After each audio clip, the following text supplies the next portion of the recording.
Have you ever driven over a highway bridge and couldn't help but look below? Or stood on a shoreline's rocky ridge just to watch the water flow? And count yourself as one of the few with a different set of dreams, the kind that keeps you up at night, 'cause you can't wait to get to that stream. It's more than a river. It's more than the water flowing or where it's going. It's the grip on the paddle and the shit in the saddle, the V in the boulders and the lean in the shoulders. When you reach for the eddy, it doesn't get better than this. Yes, it's more. So much more than a river. Hey everybody, welcome to Live Conversations with Cross Currents Leadership. I am excited. We've got a great one for you tonight. We are live on Facebook, Substack, and YouTube for just 15 minutes, where we're talking to leaders from across paddle sports and outdoor recreation, helping you get those golden nuggets of information that will help you level up your paddle sports leadership for 2026. Tonight, we are revisiting one of the first topics we did back in the cold, dark nights of January. Now that it's warming up, now that we're feeling the call of the river, the call of the ocean, the call of our favorite waterways, we're going to revisit this new ACA program to certify trip leaders and guides. You may remember when we talked about it before with John McDonald from Play Harder Adventures. We've got that recording on there if you want to watch it. But now we've got a little bit more information. And Jeff Atkins from Wavepaddler is here tonight to help us walk through this program and understand the new options that are now available out there for certification that have not been out there before. So Jeff, thank you so much for helping us walk through this. Anytime there's such a new offering, it's hard for people to wrap their brains around it. I really appreciate the insights you're going to offer our audience. Thanks. Glad to be here. So guys, Jeff certifies new instructors. He certifies new instructor trainers. Now he certifies new day trip leaders and multi-day guides. And he has expertise in canoe, kayak, SUP, and paddle sports fishing. So no matter what venue you want to ask about where you're spending your time, Jeff usually has insights he can share with us about how to map your leadership path for that venue. So I've called you in to be my Swiss Army knife again, Jeff. Awesome. So let's start with this ACA Leader Guide pathway, this new opportunity to provide professional certifications for day trip leaders or for multi-day guides. Right? Yes. That's new and different offering. That's a parallel offering to the historic plan that we've had, where we had a path for instructor certification. Can you just kind of put that in context for us? Because people may have a hard time wrapping their brain around that right at first. Absolutely. One of the feedback that we've gotten through the years, especially doing our instructor trainings, is that a lot of outfitters and organizations, the staff that they were training or the folks who are training in those organizations didn't feel like they needed the instructor component. They weren't as focused on learning the dynamics of, say, doing the most precision of a sculling draw. They're focused on taking groups of people and leading them on trips and keeping them safe. So working with the creature learning back in 2022 to the present, we worked on the curriculum to have a leadership program. And then we worked on the different venues because we know that there's going to be different people leading trips in different places. So we want to, just like our instructor levels, we're working in different venues. Same thing with this leadership program. The most basic one is the Community Paddle Sports Leader Program. The first version of it came around a couple of years ago, and it started the process of making this happen. And then now we've migrated to the new version of it where, again, these are all certifications. So a person can get a certification and have it documented with their training profile. So it's very advantageous for organizations who want to have, and individuals who want to have it documented with a certification attached to a person or their staff or their trainings to operate in certain venues. Right. So I'm gonna take a half step back real quick to just underscore what you just said, because these are professional certifications. They are just as professional a certification as an instructor certification. Mm-hmm. But whereas an instructor certification focuses on, are you not only, competent at the skill, but good at teaching the skill, right? These are really focused on, can you do the group management, the risk assessment, all of the things, the multi-craft management that are involved in taking people out on a day trip or a multi-day trip, and all the things you're going to encounter as an organizer, right? Yes, it's focused. It's more venue focused. So like instructor certifications are craft focused. The leader programs are more venue focused. So the idea of like a person goes through this process as a leader, and say your stand-up paddleboard is your niche and your thing you like to do, but you're paddling on slow moving rivers or lakes, and people are showing up with kayaks and canoes. And so your leadership certification will allow you, like you can take a group and have that basic overall knowledge of how to, with risk management, how to avoid trouble, how to handle, how to deal with groups, hopefully manage the groups well to avoid troubles, how to get the group to have a good time and to keep folks safe along the way. And you're going to review enough of the skills and have the base knowledge to know that you're going to be able to give pointers on, say, hey, you need to move sideways. And if someone's struggling to do it, you can do it. And also a basic rescue familiarization. So you're going to, while you may not be have all the techniques down of being able to rescue a huge amount of craft, you're going to know the fundamentals of, say, draining a canoe. If you're in a stand-up paddleboard, you know how to drain a canoe. You got how to drain a kayak and get folks back in those craft, and vice versa for all those crafts around. Right, because the trip leader's got to be able to respond to all these different scenarios. Yes. So then you touched on the fact that this is replacing a couple of things in sort of the older version of ACA curriculum. So let's talk about what it's replacing, that if people have some of these older versions of sort of different awards and certifications, they may need to update their understanding. There's an older version of the Community Paddle Sports Leader. This is a new revamped application of that title, right? Correct. So the main two ones it's going to be replacing is the current Community Paddle Sports Leader, or the previous Community Paddle Sports Leader program that was there. And so now this one requires you to have an update after 4 years.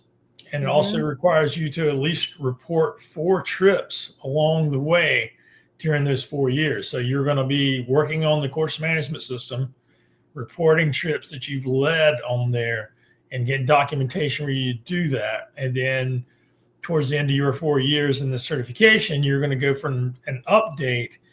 And that's going to allow you to see if there's any new techniques out there. If you haven't already come across, you're going to see some new techniques out there working on some of the different crafts and some of the leadership. And it's also going to get a chance to make sure that you're still capable of leading groups in that environment as well. To maintain your certification. So it's a good system of checks and balances, and it's given that authenticity to your certification. So it says, hey, this person can act and can operate in this environment and still can.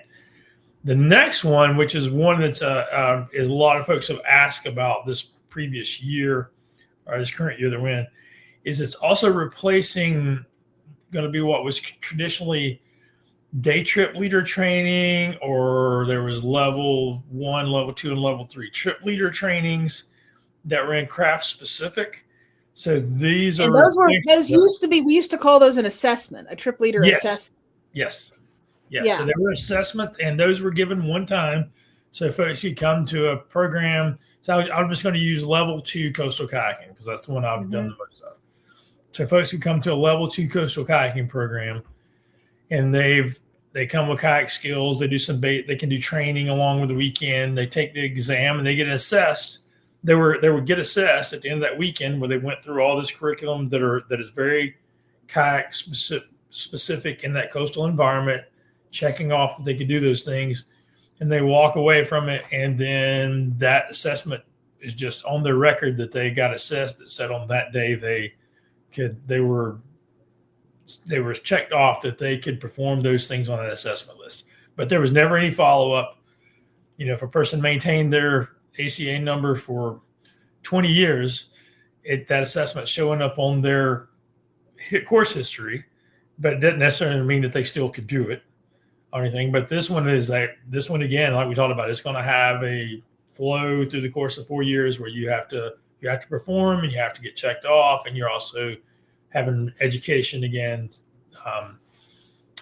continuing education along the process as well. So you're going to be a lot more active in the ACA if you're right.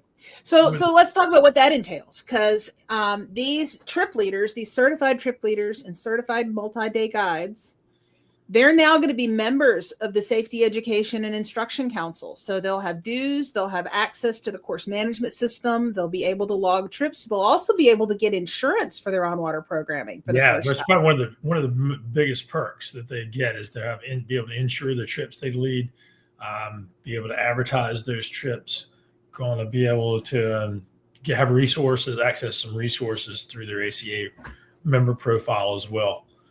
For being a leader. So there's some reward, there's definitely some things that go positive that come along with it. But yes, they do have that also, the extra level of responsibility that comes along with that new certification. Okay. Now let's differentiate just for a second between the leader path and the guide path, right? Okay. And in particular, I want to focus on the day trip leader and that community paddle sports leader, because I think that's going to be the majority of our audience, are the folks that are going to be interested in that. Because that's kind of the general market solution, right? Can you tell us a little bit about that leader path specifically? Yeah. So the community paddle sports leader pathway is you're operating in a venue that's pretty consistent, up to 10 miles an hour winds, up to 1 foot waves, up to 1 knot current, and within a reasonable distance from shoreline. I forgot the exact number. I have to go look that up again. But so with a defined listing from shoreline. So that's going to cover probably most people taking beginners out. Like, we think about it. Most people don't want to paddle in more than 10 mile an hour winds. Most folks are not getting above 1 foot waves, and they don't feel comfortable in the current strong either. So that's going to cover the most. And, I come from a river environment. We think of that as lakes and class 1 rivers. Right. And then after that, the community paddle sports leader, then you start separating into the paddle sports leader program, and it will be defined either a river leader or a coastal leader. Mm-hmm. And so your river leader has the, I think class 1 and 2 rapids, and coastal is going to be a venue of 8 to 12 mile an hour winds, 1 to 2 foot waves, 1 to 2 foot surf, and 1 to 2 knot current. So it's going to be similar. It's going to be a little higher profile conditions. And again, probably what not most beginners are going to get into on there. And with that, it's going to be a little bit longer training and certification period than the community one. And then you get to advanced level leaders in the coastal and river. And those are, those you have to have skills coming into it prior. It's like a 4-day training on those. And that's when you're operating at the really high end of the environments in the coastal and the river sections. So if I'm talking to some of my entry level, level 1, level 2 instructors, or folks that might in the past have thought about becoming lake and class 1 river instructors, right? But they decide this trip leader path might be a better path for them, and they're looking at the CPL. The prerequisites they need to think about and the kind of time commitment they need to think about, it's basically some skills assessments from a local instructor and about 2 days of training for the certification, or you can get with an IT and just do it all at once for 4 days, right?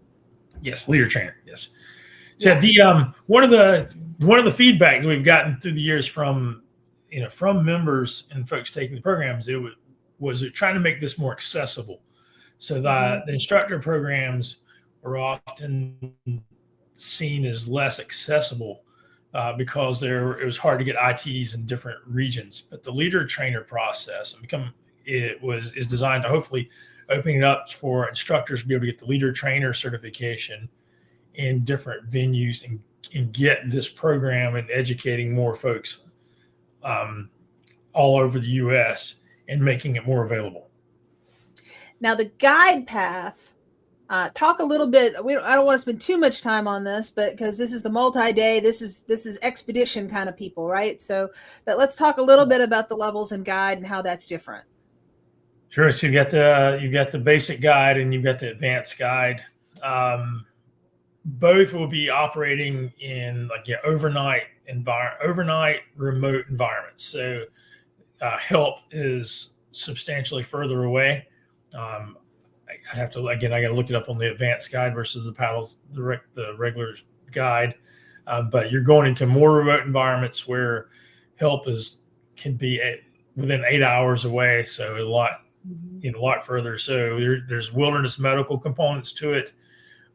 There's certainly the leave no trace components of it, but you're focused on a lot of, you're leading people into remote environments, whether it's river or whether it's coastal, and you're taking folks, you're going over picking campsites and the different types of gear you use that's appropriate. Having cooking, the different style of cooking processes you do, knowing how to operate a variety of stoves and cooking equipment, and also permitting. That's one of the things that the guide program, you need to be familiar with, that you can't just go hop in on a national park and run a program. You need to get a commercial special use permit to do that. Right. And same thing with most wilderness style or environments. A lot of this government ran, organizational ran, they want you to get a permit to let them know that you're there. And so you can get all that stuff squared away legally and safety wise as well. So it's getting a little more, it's more dialed into that multi-day trip and all that goes along with it. Water management, all those things. Mm-hmm. Well, and you touched on it just a second ago. We've got opportunities that are opening up with this all over the country for our experienced trip leaders and experienced instructors, for that matter, to become a leader trainer or a guide trainer. I've put the link in the show notes with more information to answer the specific questions people will have on that. We're not going to get into that level of detail, but can you give them a little call to action real quick to understand how much we need them? Oh yeah. So again, this is what the folks have said. They want the training and the certifications to be more accessible. So the way this happens is that the instructors out there need to get active. And if they're interested and want to lead becoming a trainer and lead these trainer programs, this is your opportunity. This is the way you reach more people. If you're wanting to do it in the business component, this is a chance for you to operate in the business component. And, it's like we mentioned, you have the ability to operate this in the United States all over. So if you're in the middle of, if you've been an instructor in the middle of the country and you've had hard times getting an IT to come to your region, hey, look at becoming a leader trainer and run programs and do it. The application process is online at the AmericanCanoe.org as well, so they can do that. But certainly, the ball's in the instructors' courts. Make it happen. Absolutely. And guys, if you look in the show notes, I've linked a whole bunch of things for you. I've linked the information for people who want to become a trip leader or a guide. I've linked the information for people who want to become a leader trainer or a guide trainer. I've linked the resources for the books that are available through the ACA website or through Amazon if you want to buy the leader series of books or the guide series of books. I've linked the ACA calendar so you could find one of these courses and get one of these certifications. But I also linked the course that Jeff was telling me about. I know Ashley and Bev, Ashley Brown and Bev Coslett, that work with you in South Carolina all the time.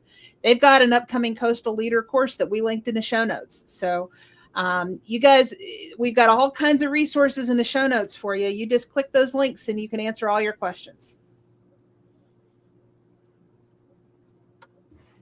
Well, Jeff, thank you so much for all these details. I'm going to give the audience a couple more reminders if you'll hang with me just for a sec. Really?